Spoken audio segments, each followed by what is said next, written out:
facts that will probably disturb you even if you're not easily disturbed. Part 101, the Stanford Prison Experiment. The Stanford Prison Experiment was a psychological experiment orchestrated by Dr. Philip Zimbardo in August of 1971. It was a 2-week simulation of a prison environment that examined the effects of situational variables on participants' reactions and behaviors. Participants were recruited from the local community via newspaper ad that offered them $15, which in 2024 would be about $120, to male students who wanted to participate in a psychological study of prison life.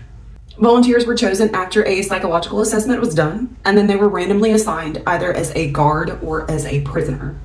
The volunteers who were selected to be guards were immediately given their guard outfits, which I'm sure were very similar to the one that I'm wearing now, and were only instructed to prevent the prisoners from escaping. Now, the people that were elected to be the prisoners were actually arrested by the real police of Palo Alto unknowingly. So these people had no idea that they were going to be surprise arrested before this experiment started, because researchers wanted it to come as a surprise. So they were arrested, they were read their Miranda rights, they were fingerprinted, and then they had their mugshots taken. Then they were transported to the mock prison, lights blaring, guns ablazing, as if they were actual criminals. When they arrived at the mock prison, they were systematically strip searched, deloused, their clothes were taken away, and they were given uncomfortable smocks with no underwear, weird stocking caps, and chains around their ankles. And they were given their new identities, aka their inmate numbers.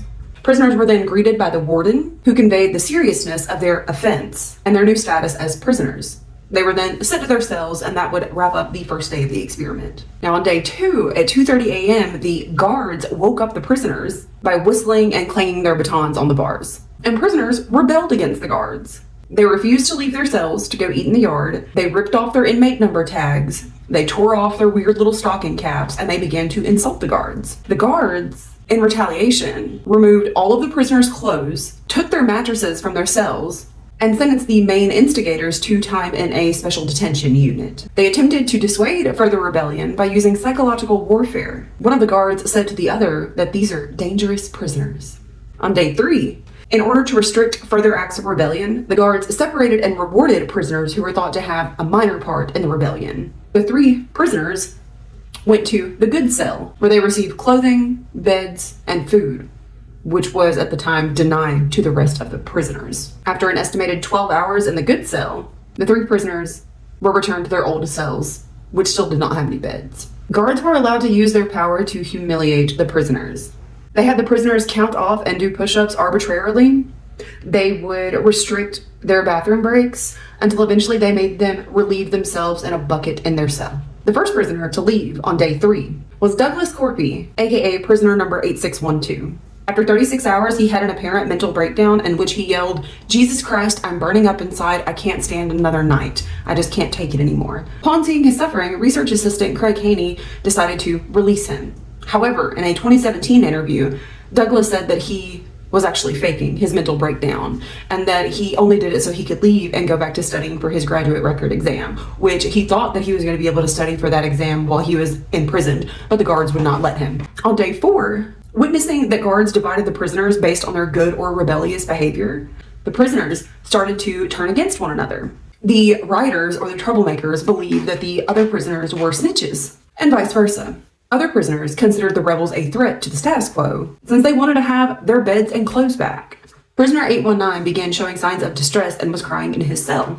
A priest was brought in to speak with him, but the young man insisted on seeing an actual medical doctor. After hearing him cry, Zimbardo, the orchestrator of this entire thing, reassured him of his actual identity and removed the prisoner.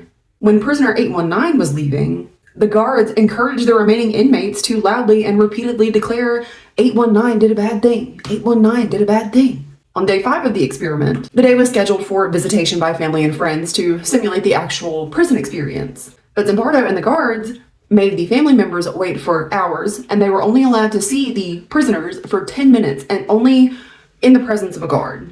The parents obviously grew concerned about their son's well-being and whether or not they were actually being fed, and quite a few of them said that they were going to be contacting their lawyers. On that same day, Christina Maslock, who was a fellow psychologist, was distressed after witnessing the guards abusing the prisoners and forcing them to wear bags over their heads. Finally, she made it evident Zimbardo had been changed by his role as superintendent into someone that she did not like and she could no longer recognize. Her direct challenge, as well as the shared opinions from others, prompted Zimbardo to end the experiment the next day. So this experiment was supposed to last for 2 weeks, but they ended up having to shut it down after just 6 days.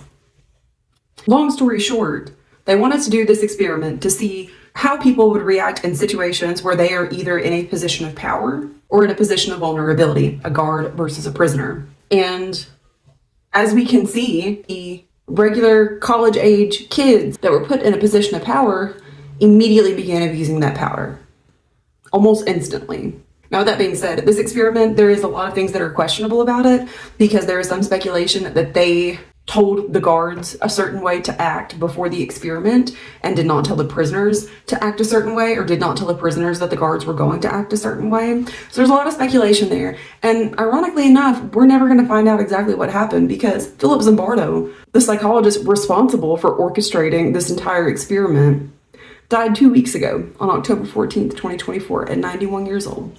I have an experiment. Don't close your eyes. Thanks for watching.